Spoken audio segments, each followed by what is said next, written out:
has been a war between orcs and humans for as long as can be remembered.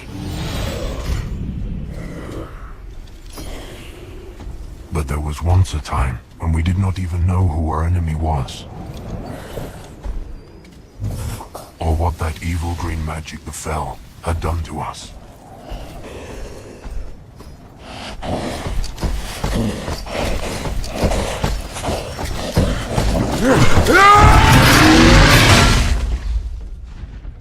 But in the beginning, how could we have known?